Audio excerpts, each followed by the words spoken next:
Good evening. My name is Barbara Harrison, and I'm Director of External Affairs here at the Martin Luther King Center. And I just want to welcome you out, let you know that we are so pleased that you're here. We consider you, and you are one of our partners, so we have a long-standing relationship with you. And I know when Mrs. King started the King Center in 1968, this is one of the things that she had in mind, that we would have these types of relationships, that we'd have these type of gatherings where people would come together and be able to get information, give information, and be able to help the community. So we're so pleased that you're here. You could have been a lot of other places, considering the weather and everything that's going on and after a long day. But we're glad that you're dedicated and that you're here and part of this. And I was just looking at a lot of the materials. You just have extensive materials and just a wealth of information. So I know that this part of your series is going to be very exciting and something that's going to be very informative. I'll just be here at the front part. I thought it was going to be on a different day. I was really looking forward to being a part. I won't be able to stay but a couple of minutes because I have another engagement. But I'm looking forward to getting some of the information, some follow-up, so I can definitely find out more about what's going on and what you are doing and the changes that I know that you're going to make. So as part of what we consider Dr. King's memorial here, a living memorial, and to his legacy, to educate, to train people, we know that you're a part of that. And on behalf of Martin King III and our new Chief Operating Officer, Dr. Robert Adams, I just want to say welcome to the King Center, and we hope that you enjoy your evening here and come back. I'm sure many of you have been here many times, or at different times, and some of you, it may have been a little while, so we want you to come back when you have a little more time and when our bookstore and resource center is open and you have an opportunity to do that. Also, I have a few flyers out about the upcoming event in Washington where we have the dedication, the unveiling of the memorial of Dr. Martin Luther King on August the 28th, and we would like for you to reach out to us and get more information because we would love for you to participate in that. So thank you and welcome.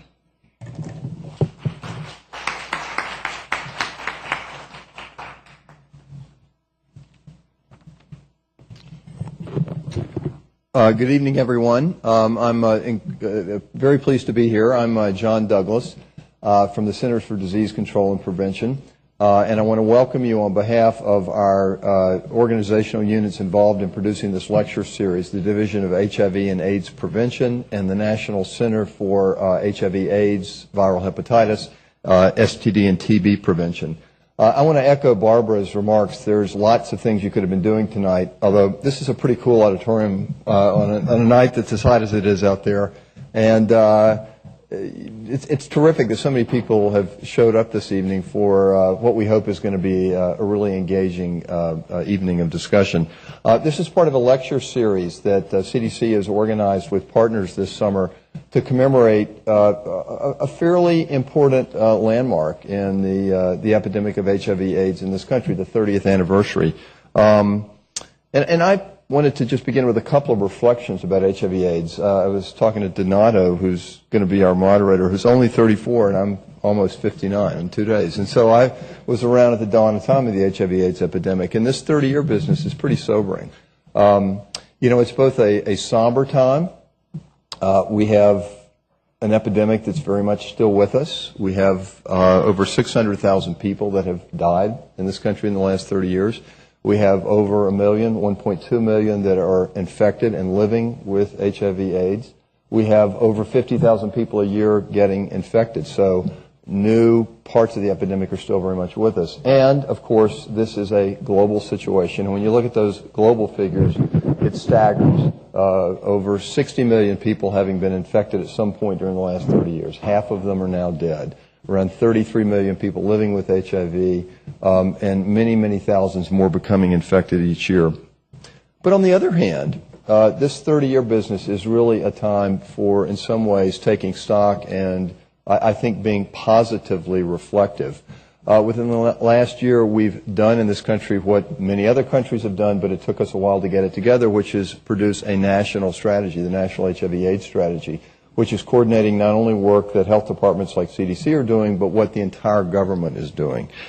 We've got new prevention technologies. You're going to hear from a number of stellar community-based organizations tonight about how they work with communities, but we've never had the repertoire of possibilities that we have now. We don't have a vaccine yet, but the new antiretroviral drugs, not so new anymore, but new ones are better than ones before, have made what was a uniformly fatal illness 15 years ago into one that is not curable, but chronically manageable. We've got these same drugs now offering tremendous possibilities for prevention. Just 2 weeks ago, an announcement that in relationships where one person is HIV infected and the other person is not, that taking medication suppressing your infection can reduce transmission by 95%. I mean, it's actually just strikingly extraordinary. So I'm a CDC scientist, in the parlance of some, a government bureaucrat. I was the previous director of our division of STD prevention, where we worked very hard to try to enhance HIV prevention. And I'm now, as I was sharing with one of our speakers a few minutes ago, having the opportunity to try to bring the programs that we're doing at CDC together in a framework that's trying to look at what we do with prevention through more of a lens of wellness. Sexual health is a concept we're trying to promote, as opposed to the more stigmatizing ways that we've dealt with various diseases in the past. But I want to close by noting that where I really get my grounding in terms of public health and HIV/AIDS is about a mile from here. About every 3 weeks I volunteer at the Grady HIV/AIDS clinic.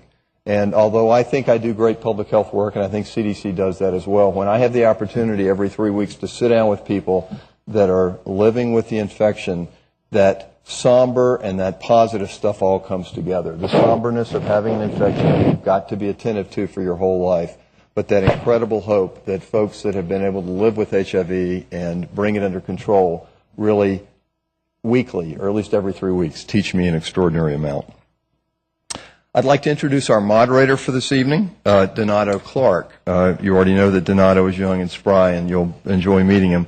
Donato has been involved in HIV/AIDS community work for more than 13 years as a community advocate. He's currently serving as the Special Projects Coordinator at the Georgia Department of Public Health, where he's responsible for coordinating activities related to Atlanta's Enhanced Comprehensive HIV Prevention Plan and Georgia's response to the National HIV/AIDS strategy that I just mentioned.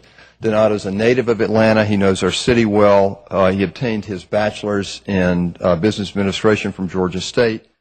Donato has been recognized for his academic achievement and involvement in public administration and community service, and it's an extraordinary pleasure to have him moderate tonight's session.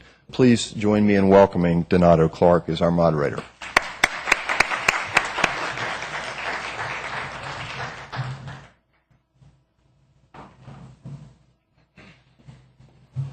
Good evening, everyone.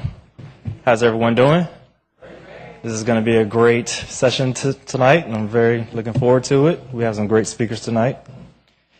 And without further ado, I will introduce our first speaker, Ms. Neena Smith Bankhead. Neena Smith Bankhead is currently the Director of Department of Education and Volunteer Services at AID Atlanta, and is responsible for oversight of all HIV staff and program focusing on prevention education for HIV. The program incorporates behavioral interventions, community activities, and HIV/STD screening services for the metro Atlanta area. A native of Philadelphia, Pennsylvania, Neena received her bachelor's degree in human development and family studies and a master's degree in health education from the Pennsylvania State University. Neena is also a consultant at the Messages of Empowerment, LLC, a member of the Community Advocacy Board of the Hope Clinic at Emory University, Abbott Pharmaceuticals Company, National Diversity Council for HIV Issues, a volunteer of education, Department of the Georgia Lupus Foundation, and a co-chair of the Higher Living Christian Church's Wellness Ministry. She is also a new board member of the Camusa Care, Inc., an agency that works with single moms and their children. Neena's greatest accomplishment, however, is serving as a wife, a proud wife, and a mother of one son. Ms. Bankhead will discuss a brief history of AID Atlanta and changes seen in the agency's organizational structure since the early 1980s, including a discussion about the implementation of various behavioral interventions, a shift in target population served by the agency, and the change in needs of those members served. Neena will also highlight some of the interventions and programs utilized by the agency to reach high-risk members of our community, focusing on innovative HIV prevention approaches such as biomedical that have evolved over the years, and how Aid Atlanta intends to continue evolving, specifically in relations with the integration of care and prevention services. Ms. Neena Bankhead Smith.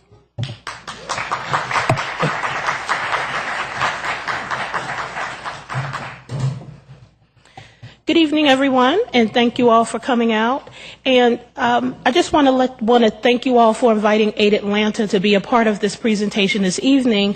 And I also want to just acknowledge, before I get started, a few people who have had a very important impact, or have made a very important impact in my life. So first, I would like to acknowledge Ms. Jean Greer, who was the former director of the Department of Client Services at Aid Atlanta a number of years ago. And Jean was the person who actually gave me my first job in Atlanta in HIV service provision. So I would like to acknowledge her. And at that time, I wasn't even sure what to expect. So I acknowledge her for the opportunity. I would also like to acknowledge Ms. Kim Anderson, current CEO of Families First, and a former executive director of Aid Atlanta.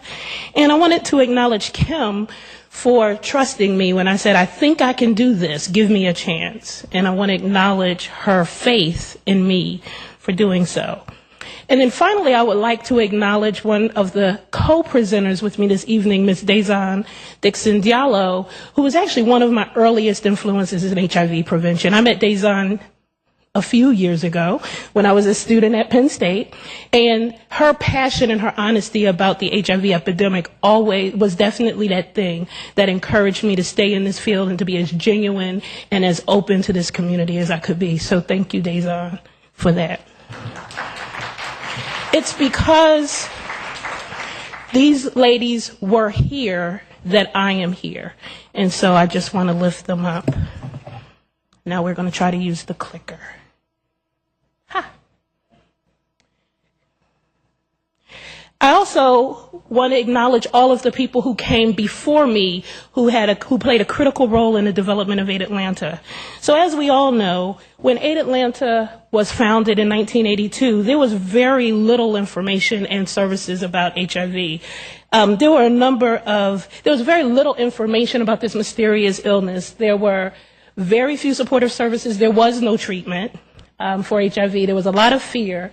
And the gay community was very marginalized and stigmatized at that time. And so there was a lot of bigotry, a lot of discrimination, and it was very troubling political times.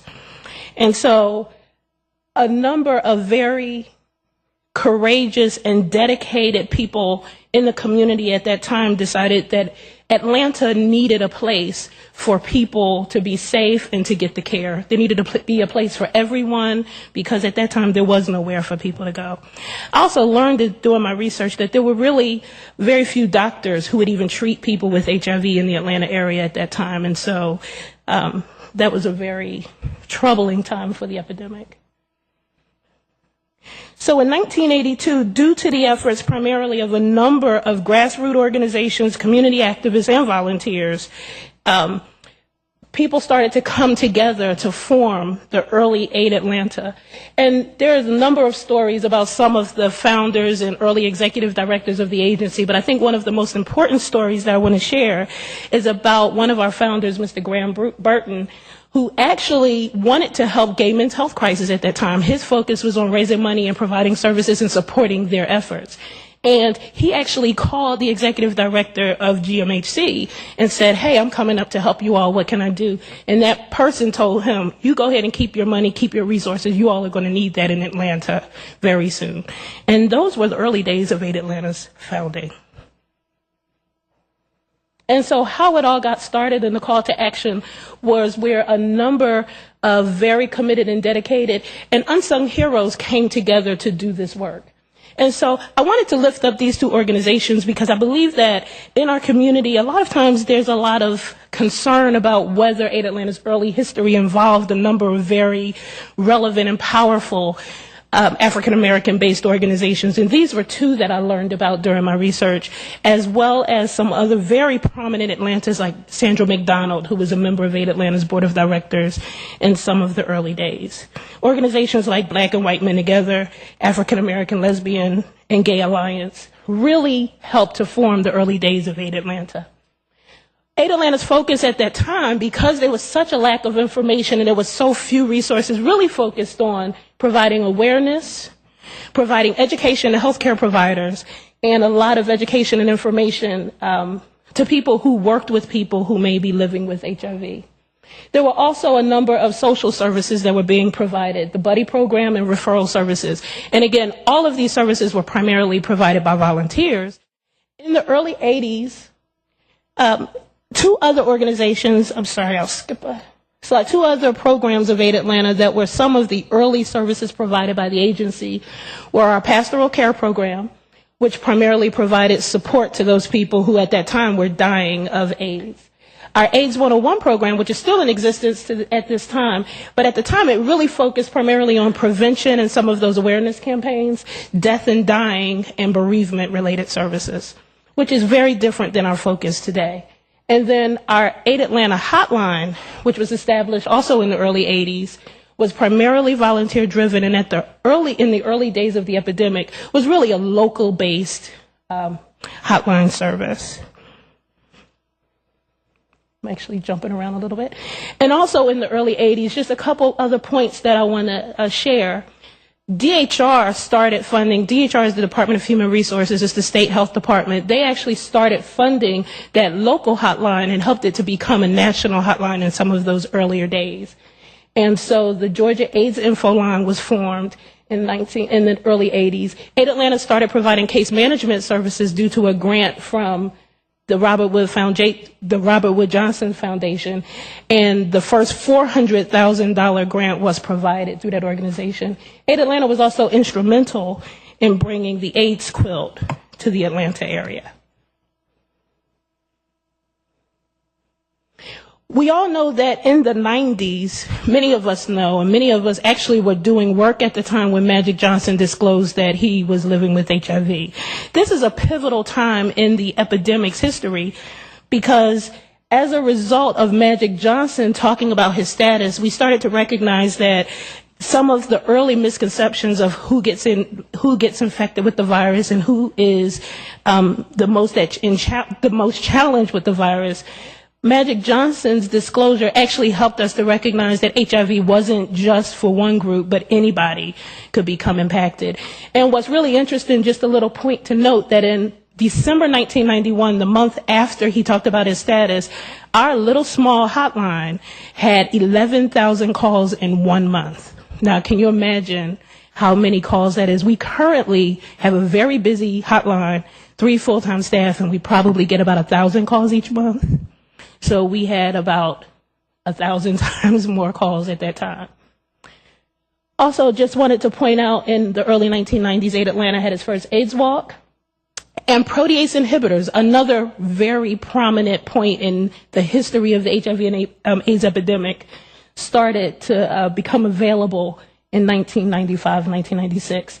And I also just wanted to lift up one of our former executive directors, Ms. Sandy Thurman, who was also appointed by President Bill Clinton as the director of the Office of National AIDS Policy.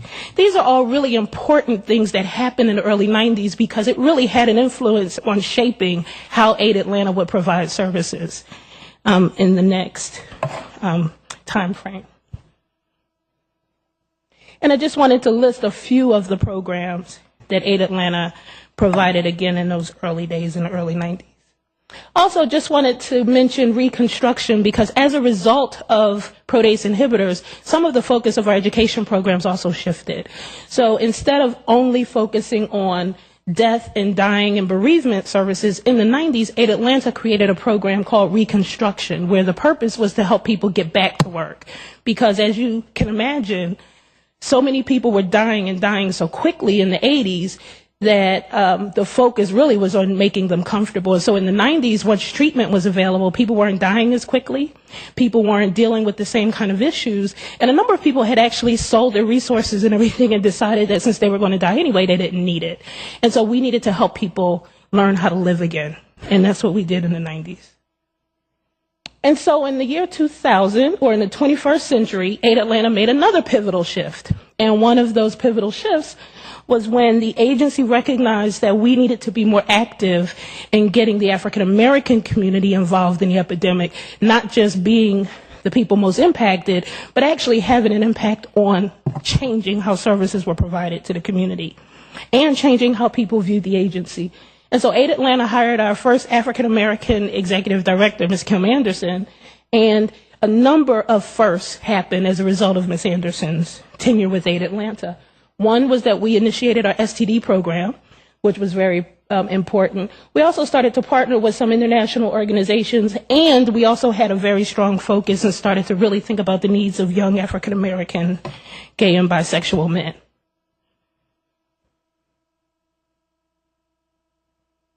Also, under Ms. Anderson's direction, and at that time, AIDS Atlanta determined what our most important services were as an agency. At that time, in the early 2000s, the CDC was talking a lot about their initiative called Advancing HIV Prevention, which had a very strong focus on making HIV testing a routine part of care, having some innovative ways of testing people for HIV and focusing on prevention for positives. This had an impact on AIDS Atlanta's work, and at the same time, we were also looking at how we could make HIV testing and counseling a lot more accessible and available to our communities. So with a generous grant from the Healthcare Georgia Foundation, we were able to increase our capacity and do a lot of adjustments to our testing and counseling program so that we can provide additional services. And I'll just share with you that in 2001, we tested roughly 1,200 people a year for HIV. And currently, according to our most recent statistics from 2010, we test 6,000 people per year for HIV. So we've increased our testing capacity by 400%. And I also just want to acknowledge our CFO, David Begley, for helping me figure out that that was 400%. So thank you, David. And the next few slides just highlight some of the different programs that AIDS Atlanta currently provides. So our African American Women's Outreach Program, Sister Soul, provides services to over 5,000 African American women each year. Our CTRS, or Counseling, Testing, and Referral and Comprehensive Risk Counseling Program, serves over 5,000 people, over 6,000 people each year with testing and counseling. And Congressman John Lewis this year actually volunteered to do an HIV test in public to demonstrate how easy the testing process is, so we thank him for that. Our Deeper Love program, which is our African American gay outreach program, has been in existence since the early 1990s and provides a number of different types of prevention services to African American gay men. Our Go Atlanta Gay Outreach program, which focuses primarily on Caucasian gay and bisexual men.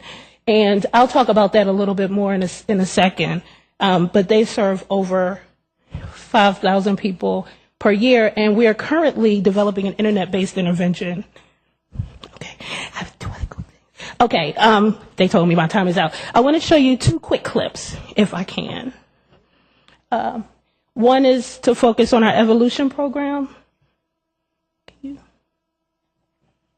And this will give you an idea of how we provide what our evolution program is all about.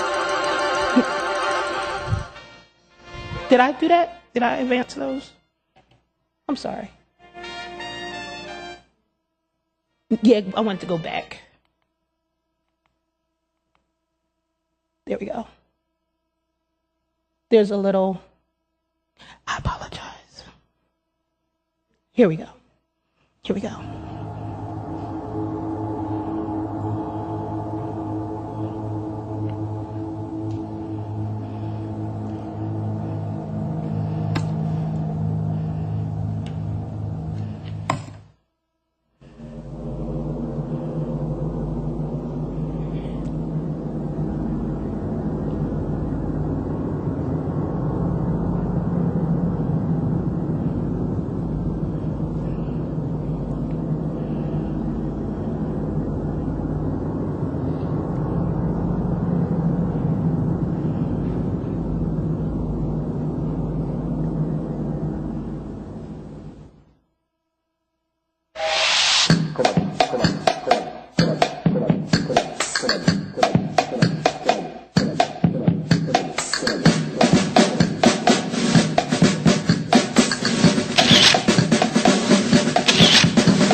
you. I have a few other things, and I wanted to thank some of our actors from the video are actually in the audience this evening, so I won't call them out, but I just want to thank them for participating. I'm actually going to skip through and close, just talking a little bit about Aid Atlanta moving forward. We've revised our mission statement to focus on reducing new infections and improving the quality of life of our members, focusing on compassion, equality, leadership, and empowerment, our core values.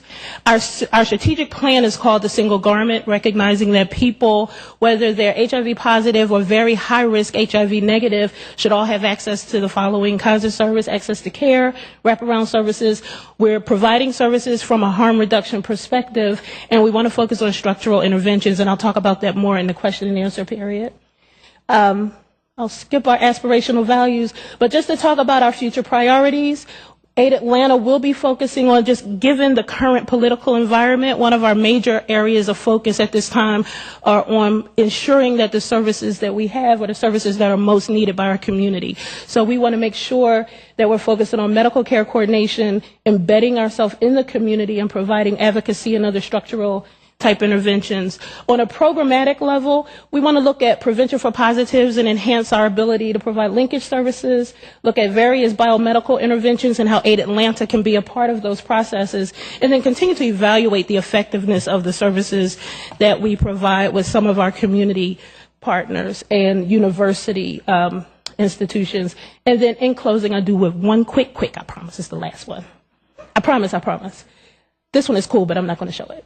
But I really want to leave you all with a message again from some of our young African-American members of the community who did a video, and this is going to be a part of one of our innovative new services, a part of our social marketing campaign for our Evolution Center.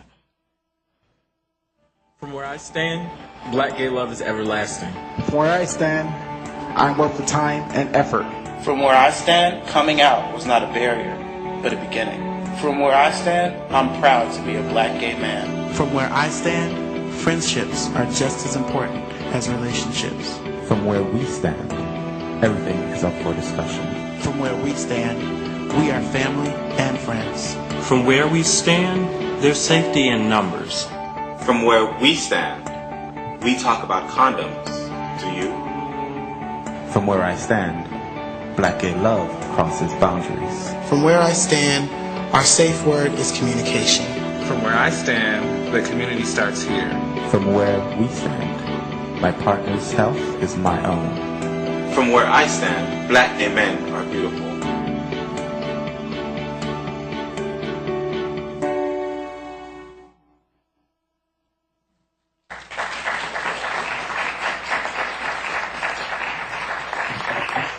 So on behalf of the staff, volunteers, and members of Aid Atlanta, thank you for coming out and listening to our presentation this evening. Thank you. Let's give Neena another round of applause, please. It's tough to cram a lot of information in 10 minutes or less, so she did a fantastic job. Thank you for all of that she provided for us. Our next awesome presenter is Ms. Dazon Diallo, Ms. Dazon Dixon Diallo of Sister Love. She is the founder and president of Sister Love. Sister Love was established in 1989 as the first women's HIV/AIDS organization in southeastern the United States. She is also an adjunct faculty member at the Women's Health at Morehouse School of Medicine's Masters of Public Health program in Atlanta, Georgia. Ms. Dixon has also the founding member of Sister Song, Women of Color Reproductive Justice Collective. She currently chairs the Fulton County HIV/AIDS Services Planning Council, or the Ryan White Council, and a steering committee of the Global Campaign for Microbicides. Ms. Diallo is co-chair the Community Advisory Board of the Hope Clinic of Emory University's HIV Vaccine and Microbicides Research Center. Ms. Diallo hosts a weekly radio program focused on Black women's called Sisters Time on WRFG 89.3 FM and the website wrfg.org in Atlanta. She has pioneered in the women's HIV/AIDS arena and reproductive justice arena, developing a seminal program intervention that is now part of the CDC's National Compendium of effective-based HIV prevention interventions, establishing the first transitional housing program for HIV-positive women and children. Her long-term vision is for HIV-positive women to be leaders in promoting services for HIV and AIDS and equity in women's health rights.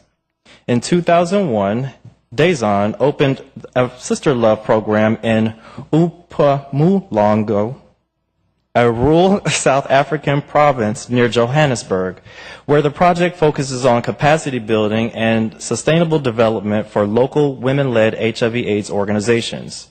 She has received numerous awards and recognitions over the 27 years she has worked in HIV and AIDS and in women's human rights.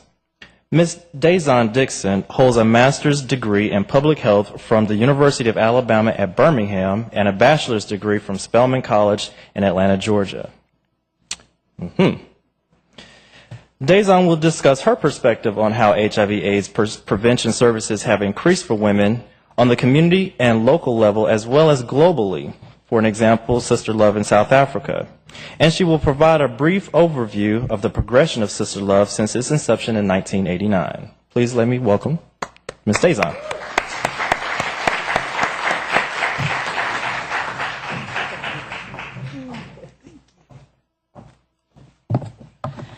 Wow. Neena, you're a good storyteller. Thank you. So, good evening.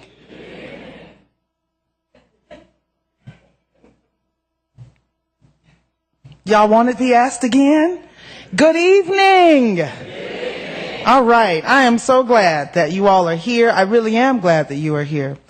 And I say that because even 30 years later in the epidemic, those of us working in HIV and AIDS are no longer shocked, are no longer surprised, and are no longer even dismayed when every seat in a house isn't full. We actually are thankful that some seats are full, because when you're working and fighting and struggling this long against one disease that most people wish they didn't even have to think about, you're thankful that somebody is still thinking about it with you. So I'm really, really glad that y'all are here, and I mean that from the bottom of my heart.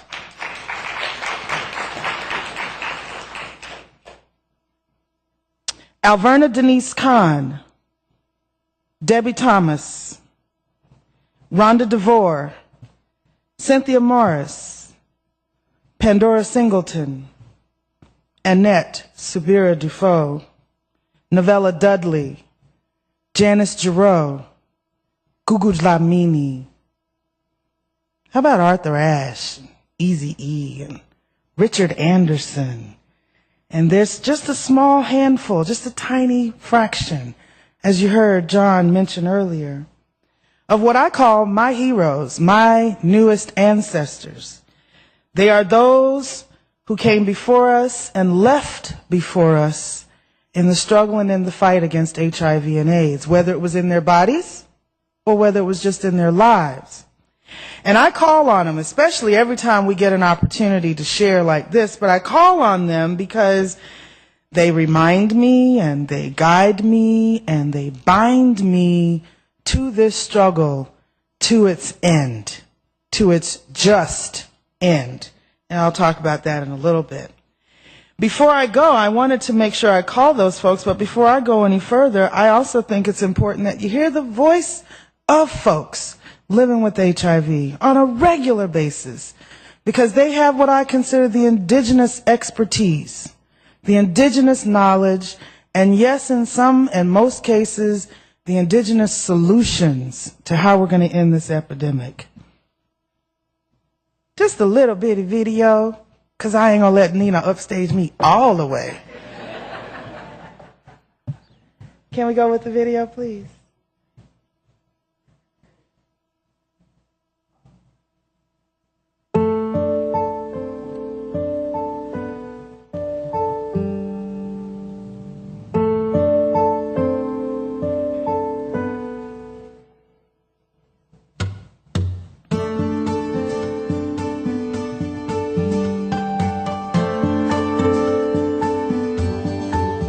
I think it'd probably always be uncomfortable telling your partner, even if you speak in a public forum, Because once you get intimate with somebody, it matters to you, you know. And I don't mean sexual, I mean intimate with somebody. It matters to you how they perceive you. So it becomes difficult to tell them that you are, especially if they are not. There's another level, and I call it living with, and then I call it living through. Because when you're going through, that's when you go to the doctors, you speak out, you accept, you know it's your responsibility. You're not afraid anymore. You're not bold with it, you know, because I still struggle when I get involved in relationships with making sure that I tell that party what I tell that party. One is because I don't want to be with anybody that don't want to be with me. I'm better than that today. And I got them all together for Christmas. My family, then my aunt's children, then another aunt's children. And I say, I'd like to tell y'all that your cousins have HIV and AIDS. And after I said that and explained to them where I got it from, I can feel each one of them. As I looked around, I saw the sadness, I saw the content, I saw the tears. They still having family issues, and I just think it's such a shame that we still having first thing is on stigma is family still. I moved in with Sister Love in 2000. I signed a contract to stay with them for 18 months. In the contract, it states that you have to tell your kids about your status within 30 days. I really didn't know how to tell them. How you tell little people this? These, you know, they're children, but they're little people. How do you make them understand? One day we was all walking to the store. I asked them, what do they know about HIV? And they both said, you die. You just die. No, I told them, I said, no, you don't die. You know, they looked at me and I said, this is what I got. I'm still wasn't sure about, you know, was I saying it right, or did I say something wrong, or what else I need to say. So I ended it. I ended the conversation. I explained what I told them, and Sister Love took it from there. I didn't know, had I done any damage telling them the way I did, or was there any damage that I should have been the one who took the ball and ran with it. But in my heart, I kept saying I did the right thing, because Sister Love have all the answers that I didn't have. You know, regardless to the virus, regardless to the stigmas, I refuse to allow somebody else to devalue me about something they know nothing about. And I had made the decision that I'm going to speak about being HIV positive. So I disclosed it in a room full of people. And honestly could say, I remember my eyes was foggy and full of tears. But my shoulders and my heart was so relieved because I got it out. I finally said it. That's when I began to deal with the shame, the criticism, the blame, all those stages of which you have to go through when you find out. If you've not walked through it, you don't know what it took to get me to this other side. You have no idea the cost that I bear. I think as people living with the virus, it's our responsibility to let people know. Because if we don't do it, then who's going to do it?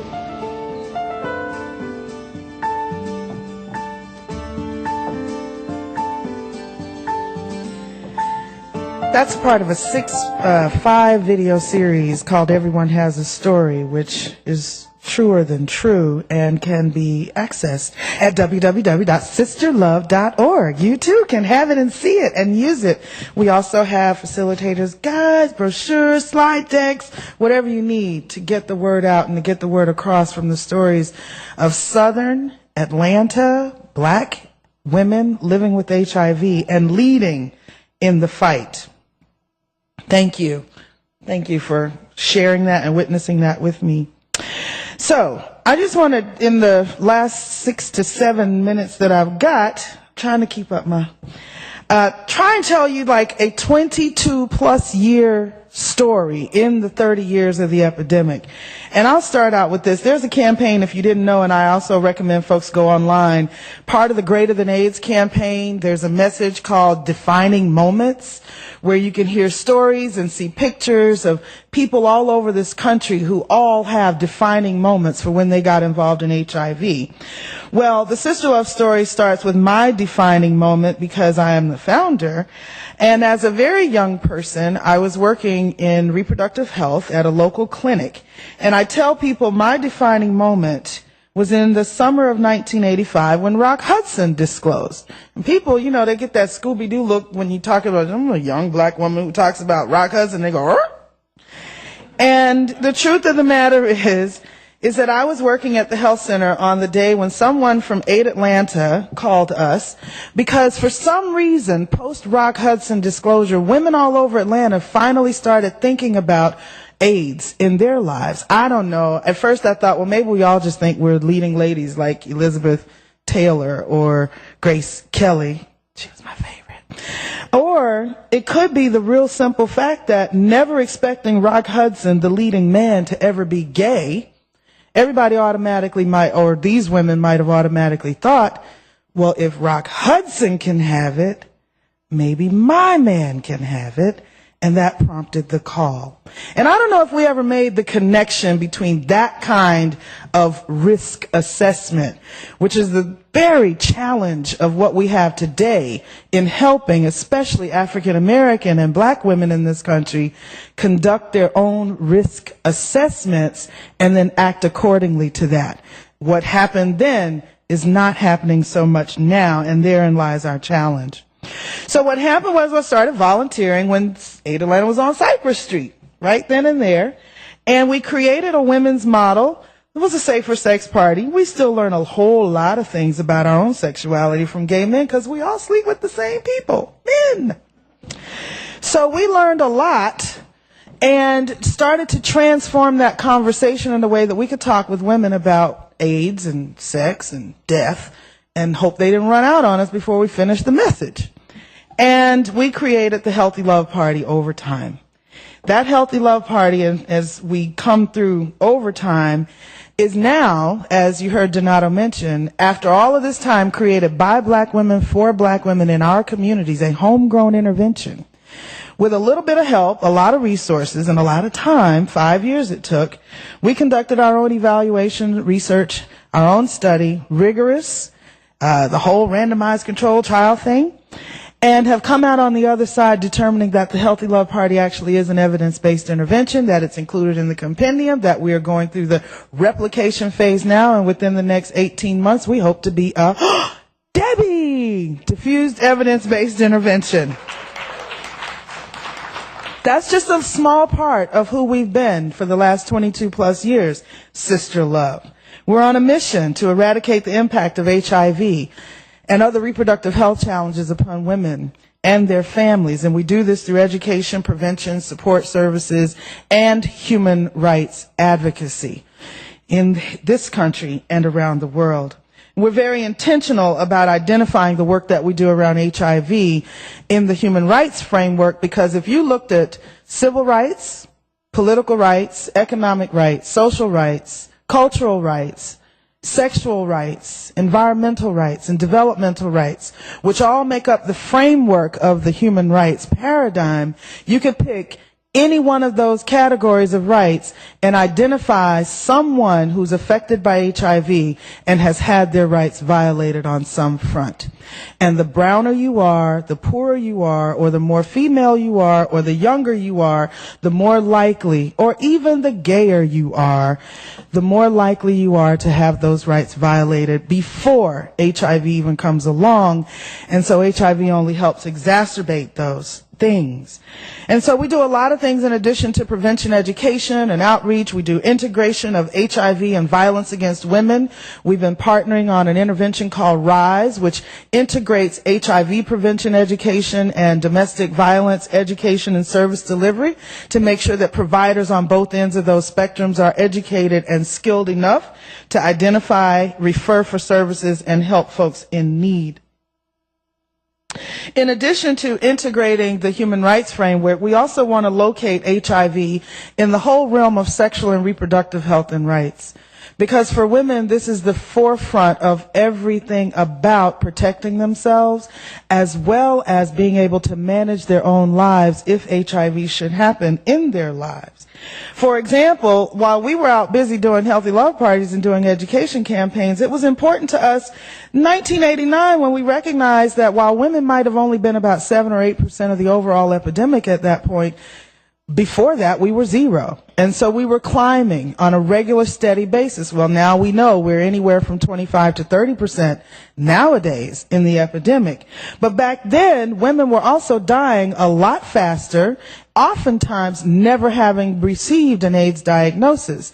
And so we were a part of a national campaign that launched to say, women get AIDS too. As a matter of fact, the name of that campaign in 1990 to 1993 was Women Don't Get AIDS, We Just Die From It.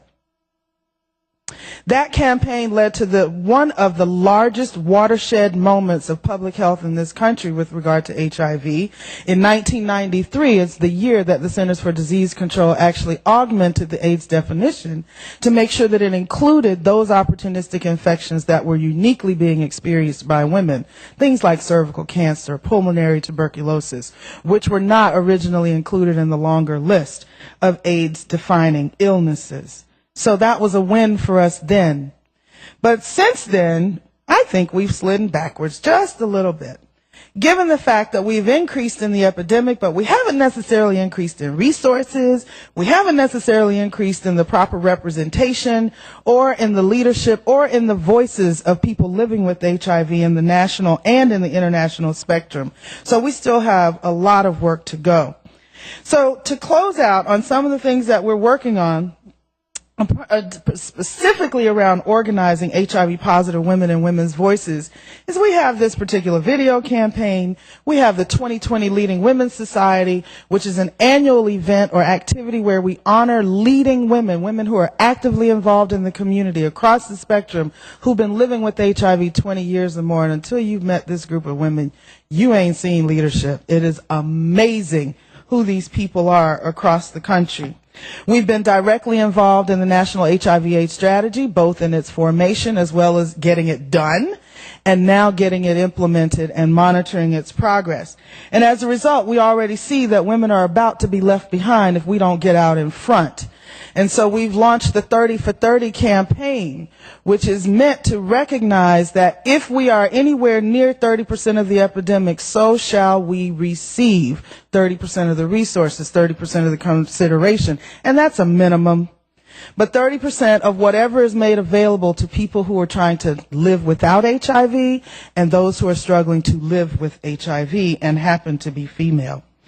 We also want to make sure that we're getting the word out, because we've been integrating prevention interventions with biomedical interventions since the beginning. I've been a part of Emory's vaccine clinic since HIV Vaccine Research Center since they've started. We've also been a part of recent, the global campaign for microbicides. If you didn't know, there was good news for us, for women out of that, with the Caprisa trial, which was a South African-led, South African-run trial that shows us that we can have a topical compound that will help women be self-determining and not have to negotiate with anybody else about whether they're going to protect themselves or not. And that's a part of our challenge in making sure that women have that power. So to have that compound, to have that option available for women means a whole lot for helping us in this epidemic. We've also learned that what helps benefit women is the fact that if their partners, particularly male partners, who happen to be HIV positive, actually get treatment and get on treatment early, that somewhere between 70 and 95% they're less likely to be infected by their partners with condoms and without.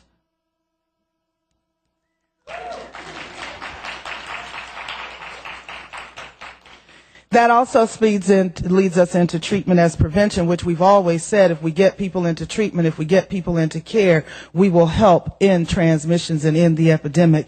And we now have the science to prove it. Now we need community to make it happen. My final word on this is that for the first maybe 2.5 decades of the epidemic, without question, community was always out front. Community drove Ronald Reagan. It took him 6 years, but community drove President Ronald Reagan to finally say the word. Community galvanized how the Federal Drug Administration challenges and moves research and approves drugs. Community challenged and won on how money from the federal government gets to the streets and into the communities so that people living with AIDS can survive and thrive.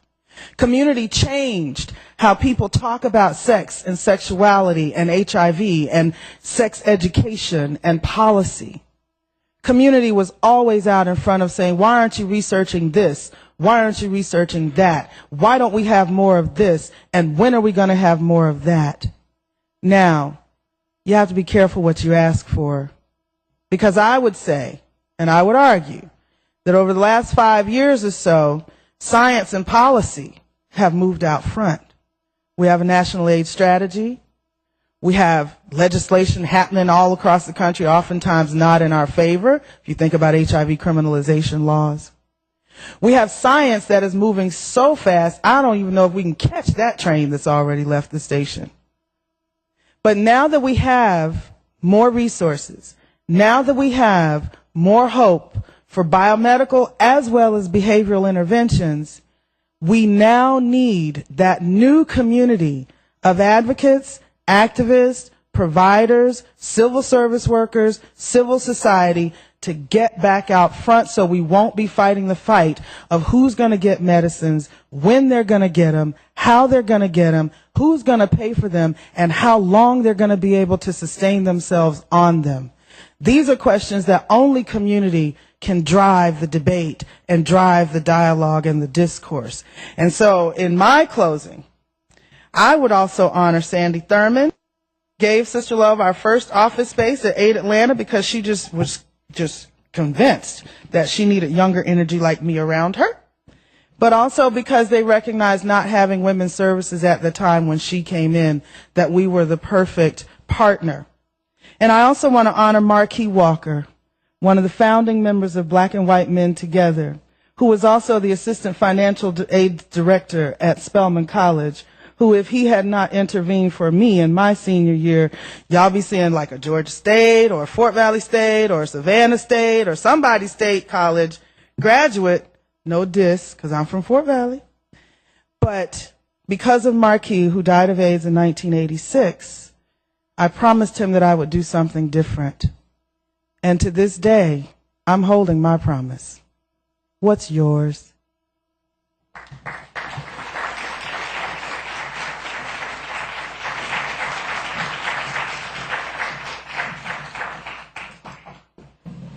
Thank you, Dazon. Our final speaker this evening is Mr. Jeffrey McDowell of the Atlanta Harm Reduction Coalition. Mr. McDowell has been the Executive Director and Chief Trainer of the Atlanta Harm Reduction Coalition for the past 3 years. Mr. McDowell has assisted in the development and implementation of guidelines and standard operating procedures for the state's only known syringe exchange program. Since its inception in 1994, the Atlanta Harm Reduction Coalition has served over 4,000 unduplicated intravenous drug users, averaging about 350 to 500 clients per month. Most recently, Mr. McDowell was one of approximately 54 subject matter experts from across the nation invited by the Centers for Disease Control and Prevention to help develop federal operational guidelines for health department funded syringe services programs.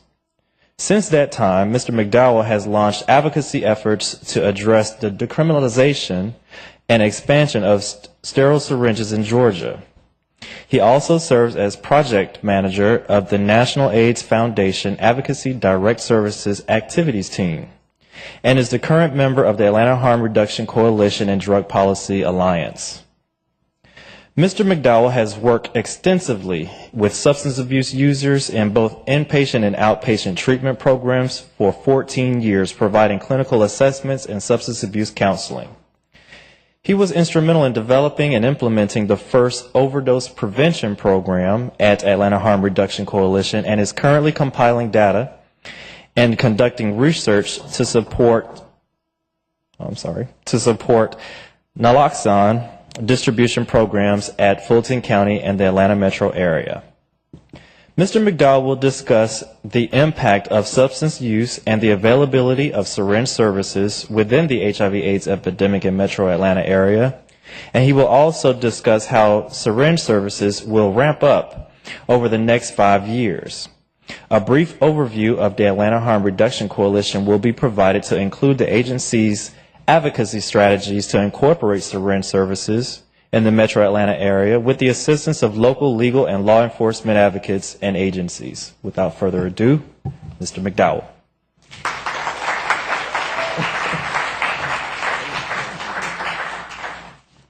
You're right, that intro was worth $10, so I owe you 5. First of all, I just want to say good evening to everybody, and this has been fantastic. I don't know who's responsible for this lineup that I come behind Dazon. Isn't she something else? Neena, thank you so much. This has been great and been very informative. I come to you tonight on behalf of drug users in this movement. I think a lot of times when we think about the populations affected by this epidemic, rarely do we begin to think about the impact that this epidemic is having on drug users. And so tonight I want to make sure that I'm a voice for them, and that tonight you clearly understand that going forward we cannot, and I repeat, we cannot afford to take the focus off of this population. I forgot the little clicker thing. This was always my biggest fear here. Let's talk a little bit about what harm reduction is, and I think sometimes people can have their myths about harm reduction, so I hope to be able to clear that up tonight. Harm reduction for us is a valuable public health model that's used to be able to reduce the harms associated with drug use. But what we found is that it's not only effective in reducing the harms associated with drug use, but it's also effective in reducing all kinds of harms, such as political and economic harms. The intent is to be able to educate people more about harm reduction, so that, as you heard Neena speak earlier, I was very happy to hear that AIDS Atlanta is now incorporating harm reduction strategies and methods into their daily services. And one of the things we want to do is make sure that people clearly understand that harm reduction is not just an intervention. It is a model, it is a concept from which we launch interventions, and it is a very effective concept. Just in case you still don't have it, I think that hopefully this may bring a little bit more into view. This is my friend Risky. Our harm reduction services and programs at AHART is based on 5 stages of change model. Anybody want to guess what stage old Risky is in here? One thing for sure is he has his harm reduction on. We can see that with the helmet. But I think it's a great analogy to just show that people are going to be people. And what we have to do is understand that human behavior is very complex. And sometimes people, and oftentimes people, will take risks even though they know the consequences. So I think this speaks volumes to what we're seeing within the epidemic and how valuable of a resource the harm reduction model is. The Atlanta Harm Reduction Center was founded in 1994. It was born and derived out of the ACT UP stage. How many people remember ACT UP? That ACT UP people. One of our co-founders is actually here tonight, and I would be certainly remiss if I didn't recognize Ms. Mona Bennett.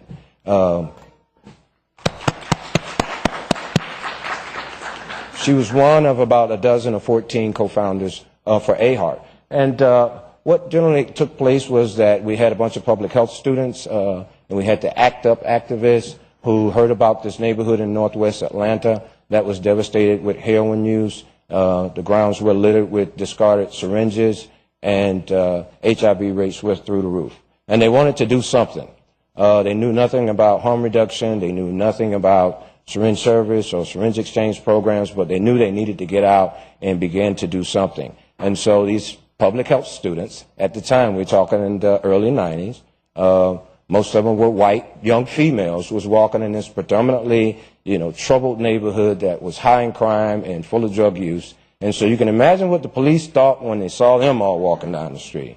They wanted to know, is everybody okay? Was everybody all right? And they said, yeah, we're fine.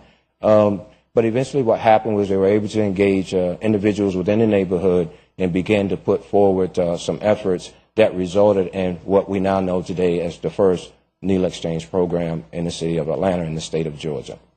In 1994, we went on to become a nonprofit organization, and from there we have derived it to a full-fledged HIV prevention organization serving 1,200 to 1,800 people per year.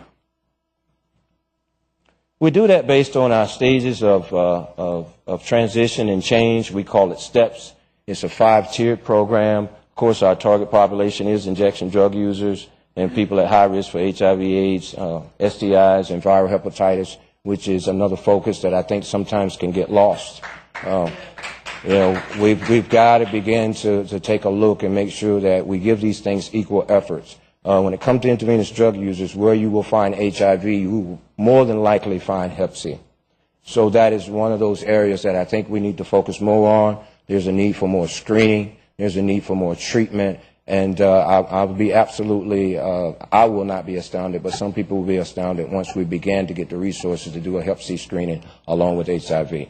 It's going to double the numbers, probably in some cases triple. We do our work in the marginalized communities, and people have several pathways in which they can enter our services. Some people come to us linkage to care for people who are already HIV positive. Some people come to us from community partners such as Sister Love, Aid Atlanta. Some people come to us from the penal system. We have a lot of people, since we are located in Northwest Atlanta. We're less than a stone's throw from a detention center. We get a lot of people coming out of correctional facilities into the neighborhood. And so therefore we're able to address a lot of these individuals and be able to provide service for people who know that they're positive coming out of prisons and correctional facilities. Other ways is people just merely walk up and walk in. We're about as community-based as you can get. We sit right, in the center of the community. People can easily walk up to us. It's easily accessible, and so it makes it very easy for us to track and retain people and be able to build a type of relationships that eventually results in an increase in the quality of their health. The other place that we often run into folks is our syringe exchange, which right now we have one location. We've started another street outreach location on the far south end of Bankhead. It's another area we identified of having a large concentration of intravenous drug users. So through the syringe exchange program, we're able to provide a lot of the wraparound services that I'll talk about on this next slide, but it also gives us an opportunity to meet people where they are in their environment, rather than have them catch 2 trains in a bus and come in my office where it's nice and cool and comfortable and cushy and safe for me. And that's okay where it works. But we found with drug users, we have to get out and do outreach activities, go into their environment where they feel safe and build those types of relationships. Just a snapshot about healthy outcomes from last year and some of the wraparound services that we provide. We talked about the Hep A and B vaccinations, which we think is really important to at least begin to vaccinate individuals. We provide TB skin tests. Again, there is another one of those variables when it comes to drug users is there's high rates of tuberculosis. We also provide other STD testing, HIV testing, peer-led groups, and also our risk reduction groups. And as you can look at the data clockwise from last year, you can see that we have a great volume of people, and we have to thank the Fulton County Health Department who comes out and collaborates and provide those services. One thing that we realize in doing this work is that if I'm hungry, I'm less likely to take an HIV test. If I need a shower, I probably don't want to hear nothing about any education you want to offer me. If I need to use a phone or I need to have access to the internet, we're talking basic needs. And Maslow's hierarchy of needs is one that we follow very closely, and we found out it's very, very effective. We supply probably a little over 500 meals per month out of our building. But it's a great catch and it's a great draw to be able to bring people in, be able to address the nutrition, but also be able to get people's basic needs met so that we can, in fact, do some of the interventions that we want to do. Also, condoms is always a constant, and we do about 1,400 of those a month. One of the CDC Debbies that's been very effective for us is safety counts. Safety counts is a specific drug user intervention specifically designed for drug users. We've been doing the intervention now for over 5 years, and we average 100 people per year. It is a very popular intervention. It's based on self-assessment, and as you can see, it has 7 elements that go along with it. It's about a 4-month tracking period, so we're able to keep up with people and make sure that during that period of time, we can address what their needs are, whether they're already positive. We make sure people get tested. And also, it's a great way for us to be able to build the relationships we need to be able to get people into care. So 4 months is quite a while, but we've been had a 68% completion rate with this Debbie. So we really like it, and so does our clients. Next. The other element of what we do is within drug court, because we have a high concentration of folks coming to us on the penal system, we've been very fortunate to be able to get some resources to be able to, in fact, do some work within the Fulton County Drug Court with former drug users. These are individuals who are, for the most part, in treatment and quite different from our population that we serve on the street, which is out of treatment. But it allows us to do some basic education, some testing, and also it allows for us to do some harm reduction training, some cultural competency with staff. Again, we heard Neena talk about Aid Atlanta. We were able to go over and train their entire staff in harm reduction, and so it's great to see that they're utilizing those strategies and models of meeting people where they are and looking at what stage of change that they're in and be able to build upon that. And so we're able to do this as well for drug court. Now we're able to provide case management for people living with HIV/AIDS within the drug court.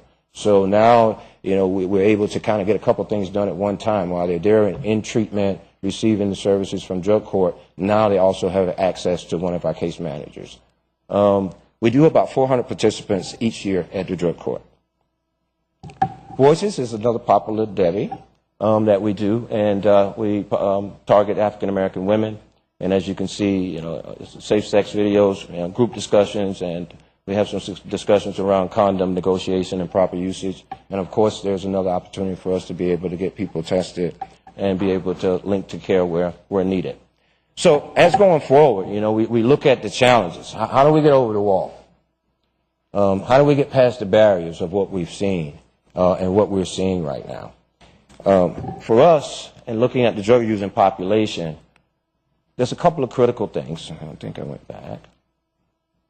In looking at the National HIV/AIDS strategy, I was real pleased that the executive summary actually, specifically spoke about people struggling with addiction and drug users.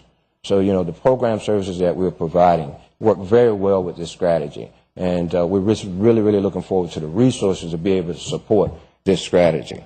But as you can see, I think there's a greater awareness that drug users is definitely one of those populations we can't afford to continue to overlook. When we take a look at what's happened over the last 20 years, talking about the drug user population and infection and transmission rates, as you can see, IDUs seem to be the only one going down. So what's going on? What's happening here? As I said earlier, we began our harm reduction services, and many of the harm reduction and syringe service programs across the nation began to pop up, guess about when? Around 1992. If you take a look at this timeline and what we're seeing in terms of decreasing infections, you can see that drop began, right around 1992.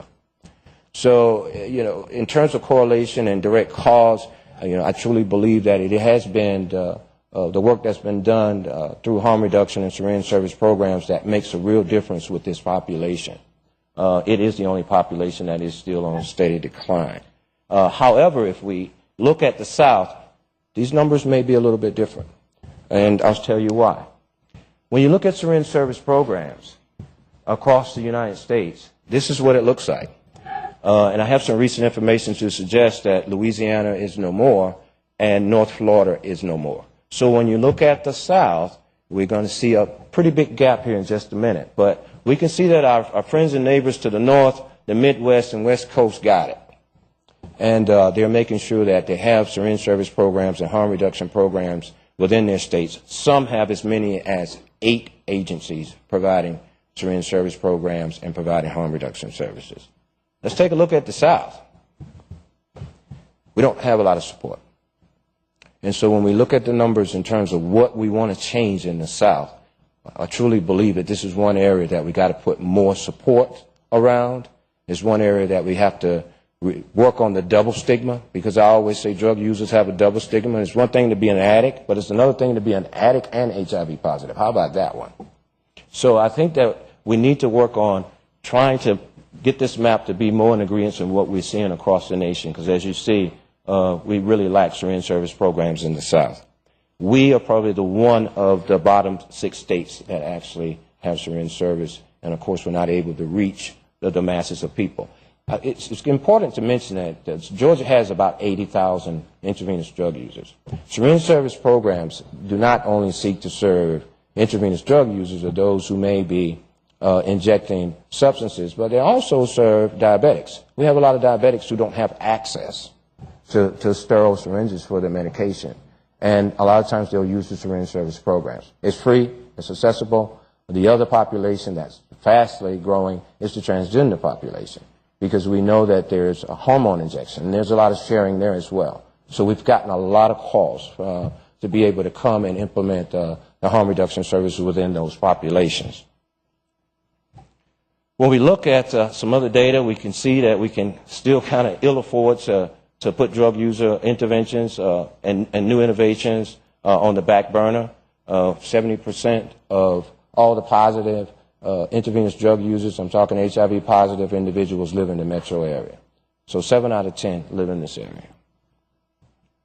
When you look at what AHART's been able to do, on average, we've been doing 120,000 exchanges from one street corner in northwest Atlanta. We dispose of 60,000 tainted syringes each year, serving 1,600 individuals. We have individuals that come from as far as Chattanooga, Tennessee, to be able to access the syringe service program. Again, it's a great tool to be able to provide some wraparound services such as drug treatment, linkage to other mental health services, and a lot of the other services that folks won't come into the office for. Proper disposal, which is a big issue when it comes to this particular intervention. People worry, okay, well, what are we going to do with all those syringes? Well, we've been able to devise a policy and a process that allows us to be able to dispose of these. So we have a contract where people come in and actually haul these out of the community. Again, we're talking over 60,000 a year. I think in the beginning, Mona mentioned there was more than 500 per lot in 1994 when they first came. This is an area in Cabbagetown that don't have any disposal. This is where our police officers and other people who have to work in neighborhoods can come across this type of discarded paraphernalia.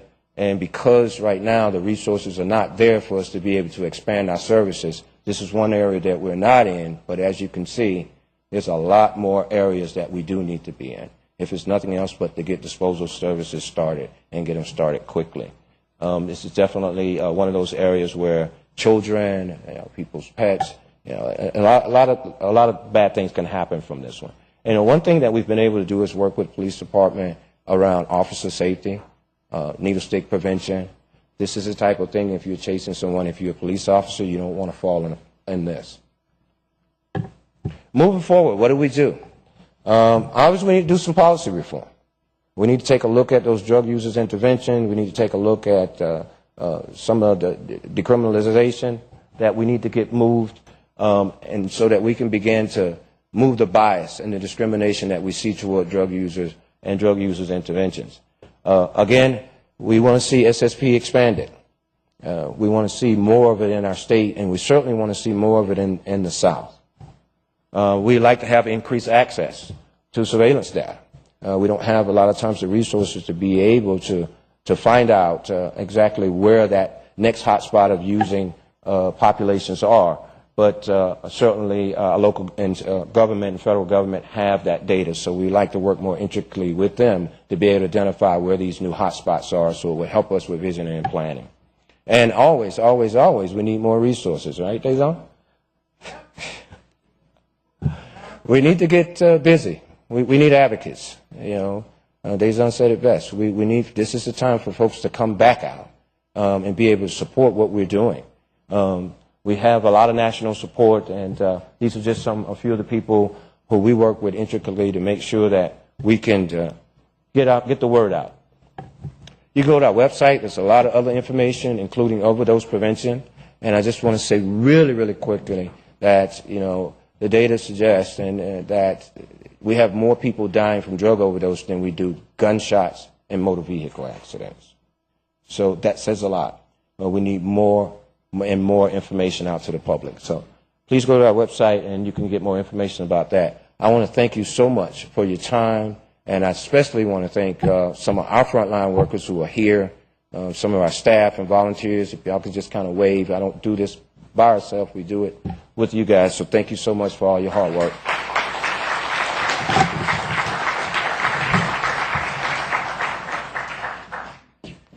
Please let's give another round of applause for our panelists. Thank you so much. They have nourished us with a lot of food for thought, and with every great meal, you should leave room for dessert. So with that being said, we're going to open the floor for questions and answers to our panelists. If you all have any questions, we have some microphones that are available for you to ask your questions, if you have any. If not, I can start them off. While we're waiting for the microphones to pass around, let me start off with this question for our panelists. What challenges would you say you have seen in the last 10 years that's related to the primary target population that you've been serving? And what do you think are some continuous needs that we need to address as it relates to HIV prevention for those populations?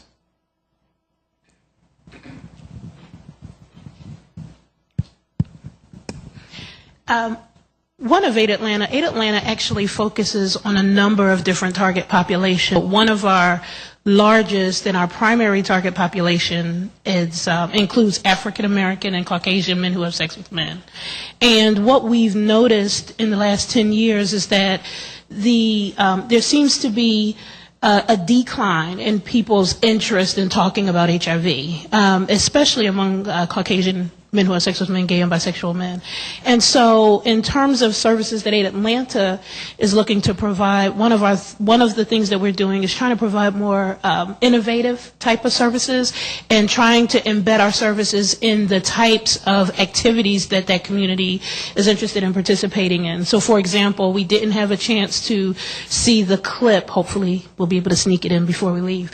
But we actually are launching a homegrown intervention that's an internet-based intervention. It's kind of an internet-based soap opera, and there'll be some activities and things that go along with that, so that people can access the services in their time and in a different kind of way, a way that may be more appropriate for their interests and needs. So, and also just taking services into the community, again, making sure that, as Jeff mentioned, that we're not requiring people to come to us, but that we're actually getting out in the community and embedding our services, partnering with organizations to provide services, wraparound services with people.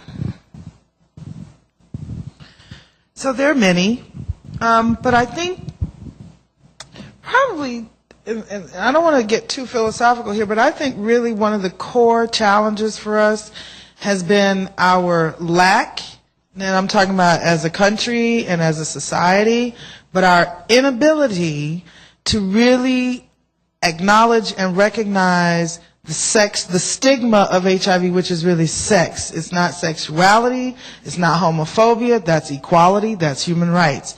It's about being able to talk about, think about, and engage in real conversations around sex and sexuality and sexual health. That is the biggest challenge to getting to any conversation around HIV, STIs, relationships, risk assessment, engaging in condom use, getting tested. All of that means at some point I got to acknowledge to myself and to somebody else, not only that I'm having sex, but how I'm having sex, who I'm having sex with, how often I'm having sex, and be afraid of being judged by that or about that. And so the Healthy Love Party was really one of our first entrees of creating that safe space to have that, to celebrate your sexuality, and then take responsibility for making it safe and preventive.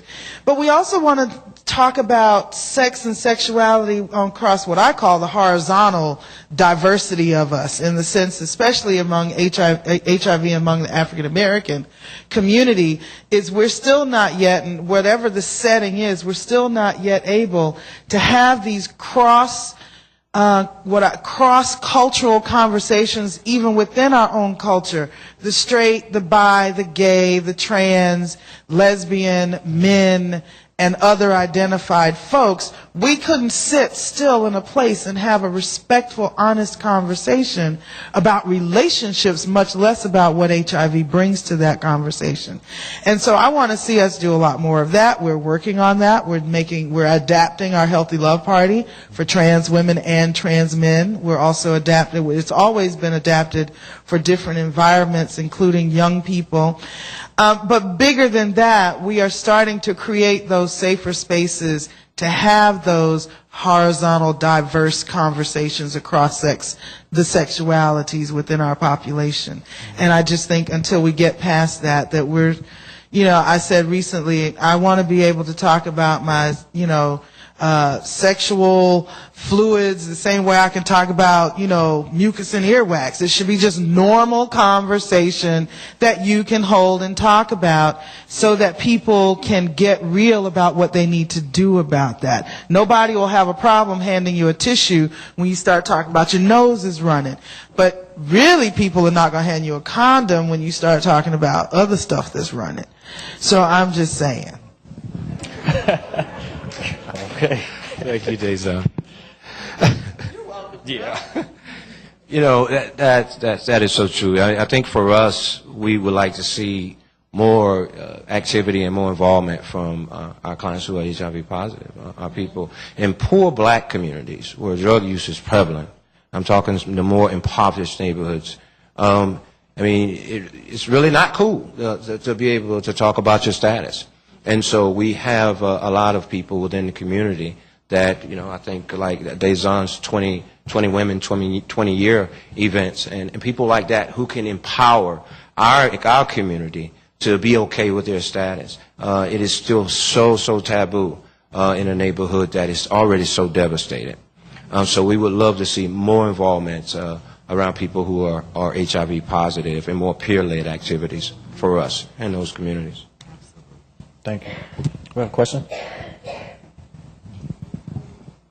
You could just speak into it. Okay, there we go. I have a young teenage son that's interested in getting into public health.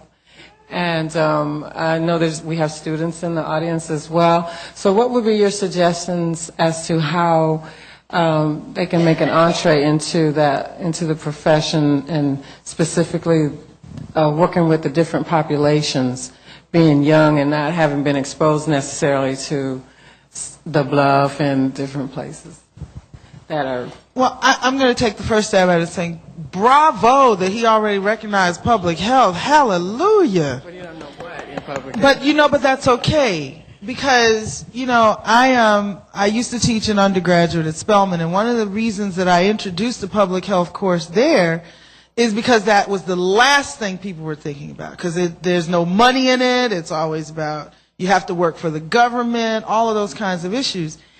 And what I find, and this is what I'm coming to for him, and what are his other passions is my question. Because the beauty of the discipline of public health is that it is comprehensive enough, it is broad enough, and it has so many avenues of engagement that whatever your passion is, there's a place to bring it to public health.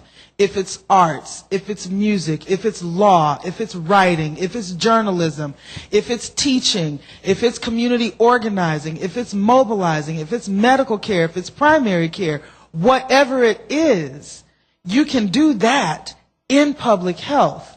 And so you don't always have to know where you want to go in public health, because that's going to find you. What you really need to know is what's your true passion and how to locate it in public health, and that's where you will find that piece that you want to do. And I have found that that's exactly what most students who come into public health have done, and it's helped us tremendously. Tell me, ain't nothing wrong with a JD M.P.H. Ain't nothing wrong with an MBA M.P.H. Ain't nothing wrong with an MS and a Master of Arts and an M.P.H. There's nothing wrong with any of those things, because they all have something to do. I would also encourage anyone interested in the field to volunteer. And I strongly encourage volunteers. If we look at the history of a number of our organizations, most of our organizations really run with our volunteers, and volunteers can provide so much input, insight, and just give people who are interested in the field an idea of what it would be like to work in these fields. A lot of people who volunteer didn't know that some of the opportunities that Dazon mentioned even exist in public health before they started working with an agency. And I just think about all of our staff who started as volunteers and then became full-time staff, and some of them weren't in the field of public health initially. They were in a number of different fields. So I definitely encourage anyone interested to volunteer, to get to know the staff, the issues, the agencies, the communities, and it can definitely be life-changing. I think most of us were volunteers at some point in our career, if not still. Yes, we love corporate and government refugees. I just want to ditto what I've heard thus far. I know for me and my experience is that you know, you don't find this field, it finds you. You know, my love for drug users and the belief and hope that where we start off at is not where we have to end up at is what kept me here. After doing so much work with drug users for 10 years, I actually didn't enter public health until 4.5 years ago. So it was an interesting twist for me. So again, I think it's just one of those things that, you know, you find your niche as you go. We have a series of summer, winter, fall, and break students that drive as far as Michigan here every year to volunteer. And it's always amazing to see their after experiences from their time with us. And many of them always say, because I came and did this work with the Atlanta Harm Reduction Center, I now know what I want to do. So ditto with the volunteerism. Thank you. And also take advantage of internships, because, you know, they are really big. I mean, you know, at Troy University, we have a lot of intern opportunities, and I'm telling you, if you're really interested in entering into this field, take advantage of those internship opportunities, whether they're paid or not, because you can gain a lot of wealth of information and just experience in interning. So that's another avenue that I wanted to add as the facilitator, moderator, so to speak. We have another question in the back. Well, actually, it's a comment. Good evening, y'all. Hey, Mona. Hey, how y'all? I want to speak to the challenges. I just got to go back to stigma. The work that the Atlanta Harm Reduction Center, Coalition does, it has been and always will be a hard sell. You can't necessarily see the babies we're saving. Unless you see the back of our brochure, you don't always see the puppies and the kitties that we're saving. It is a hard sell. That's one of the big things about the work we do. It's a hard sell. And, you know, we're talking about sin and sinners. Gotta talk about that too. Yeah. As career sinner, well, I'm out helping the sinners. Thank you for that. We have another question from a gentleman here. Yes, I'd like to say good evening to everyone. I have certainly been enriched, had the opportunity to drive down 20 from Birmingham to be here this evening. Thanks for being here. So I love my teammate, Ms. Diallo there from UAB. But I'm part of that new blood that you're talking about, that find your way. It's just, I guess, a God connection, a divine appointment. But as a playwright, I'm using the arts to deal with what I call urban social drama. We don't talk about our issues, and tying that in with the faith community that somehow doesn't know how to address this whole issue. I mean, there are some people who are doing some great things, but I would say the majority of the churches come and go every day as if nothing is going on, and a whole lot is going on. It's difficult to tell the dear sisters to wait and assume that nothing is happening while they're waiting, or the brothers. But I'm going to fast forward this and say, I was led into something that just shocked me, and that is 19% of all new HIV and AIDS cases are senior citizens. We had enough challenge on the front end when it was considered a youth piece, and now we're backdooring it and it's meeting in the middle. HIV and AIDS is growing in the age group 50 and older faster than the 40 and under, and it's directly attributed to the sexual enhancement drugs.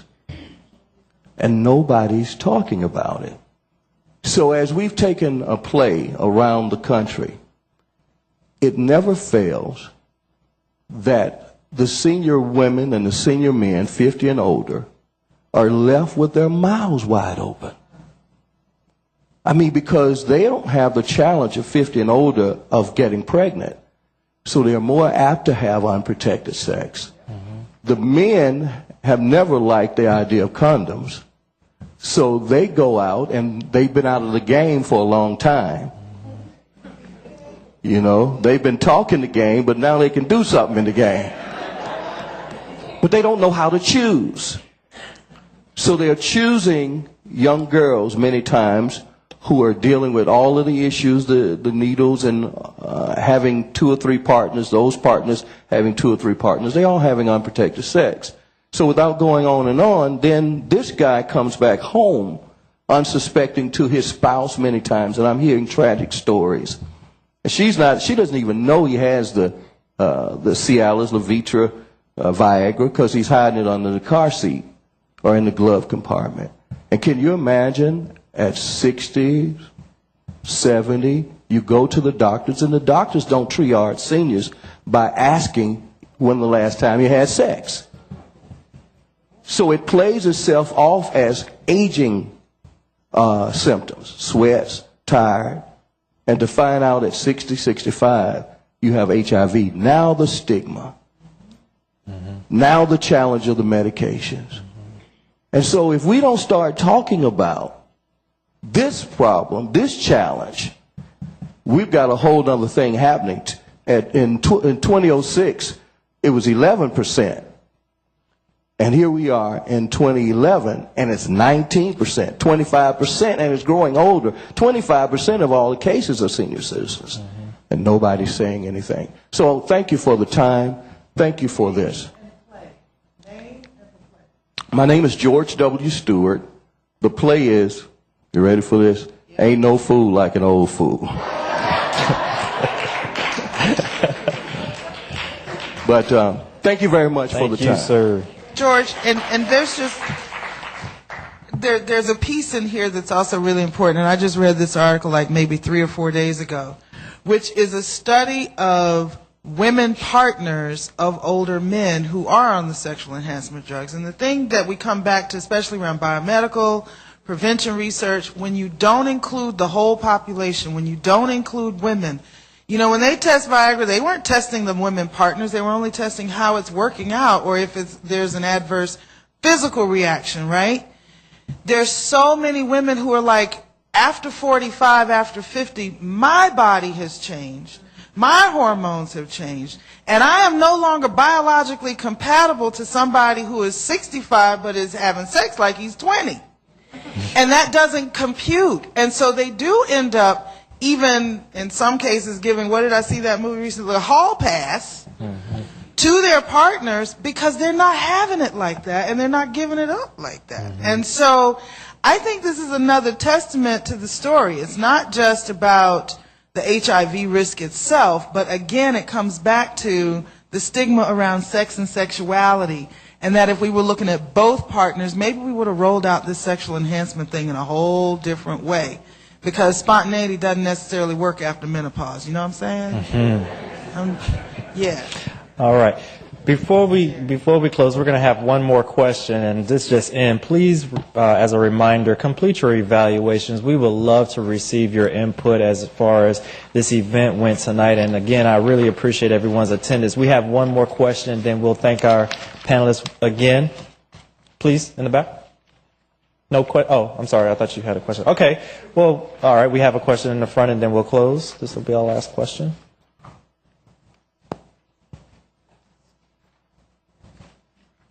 Oh, okay. Right. It's not really a question, but it's now that I'm inspired because I've gone through the exhibit at the CDC and I saw some of the things that brought up memories for myself as a young person, seeing some of the signs and not understanding what was happening with the impact of this epidemic. And also, I guess it is a question too. I watched the MTV Staying Alive campaign. Mm-hmm. They have this movie series that's out of Kenya. Beautifully done. If you haven't seen it, it's fantastic. But I want to know, like, the impact of that kind of media here. You know, what do you think needs to be done? Are the productions that you're doing? Because I know that you've done one also, Dazon, and you're also doing one at 8 Atlanta. You know, what is the impact of that kind of thing? Because me watching that from over there, I mean, I was souped up. I mean, I was watching young people doing some serious things. So you know, perhaps the influence of media, the use of media. Absolutely. I got a pet peeve. I'm gonna start right now. I work in South Africa. And in South Africa, television is huge in terms of a communication tool, right? And it's used that way, very intelligently, both by the government and by institutions and agencies. This past year, PEPFAR, the President's Emergency Plan for AIDS Relief, which is the largest international funding source that comes out of the U.S. and actually more than any other country, funded Johns Hopkins University, which is an American institution, but has a huge program in South Africa. They produce 2 nightly programs or weekly programs that would blow your mind. One is called Intersection, spelled with S-E-X, and it's a 25-week series that runs right after the most popular nighttime drama every week that actually ended up with ratings greater than the most popular primetime night drama that focused on sexual networks. And it was suspenseful, it was a mystery, it was engaging, it represented the whole spectrum of populations, it was creative, well written, beautifully produced. And the second one is a series that just finished called Foreplay, Sex for Women. And it was lifting up and respecting women as sexual human beings because, you know, violence and sexual assault and all of that against women is really high in South Africa. So it really focused on the positive attributes and the power of women's sexuality and women's relationships. And I'm sitting there going, my tax dollars, one of our most prestigious universities, producing amazing work that's making huge effect and impact in South Africa, and I can't get a minute of it on my TV, not even on cable. And that was on regular, free, national television. And if I could see something like that on any of our national networks, I know how far we would go. I know what that would mean for our water cooler conversations. But we can't even get condom commercials on before 11 o'clock. I think one of the reasons that 8 Atlanta has taken the approach that we've taken is in recognition of the fact that people learn in a number of different ways. People are influenced in a number of ways. And we know that media, especially internet activity at this point, has a huge impact. Many people don't utilize a lot of the resources we've used in the past because we get all of our information through the internet. And so we definitely believe that media has a huge impact. And so we're doing a lot through internet usage, and so we're trying to get a number of social media types of clips developed that actually are another opportunity to represent the people who are most impacted and have them have a voice. Going back to what Jeff mentioned, we also struggle with having people who are comfortable telling their stories due to the stigma. But for whatever reason, we do have a number of people who would be willing to tell those stories on video, or at least to be a part of different video messaging that we can also disseminate into the community. So again, media does have a huge impact. It can impact how we dress. It impacts how we dance. It impacts how we think about each other. I mean, we can call out some of those media influences that impact our language at this point. And so we're trying to utilize all of those mechanisms as much as we can to get this message out in new, innovative, and exciting ways for people. Thanks, so, Neena. thank you. All right, let's thank our panelists and thank our audience for coming again. We really appreciate it. And please do not forget to complete your evaluations.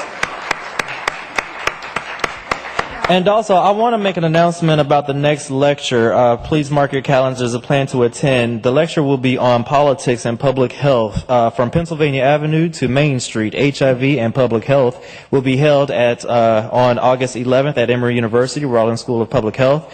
For more information, you can visit www.cdc.gov/HIV/30th anniversary.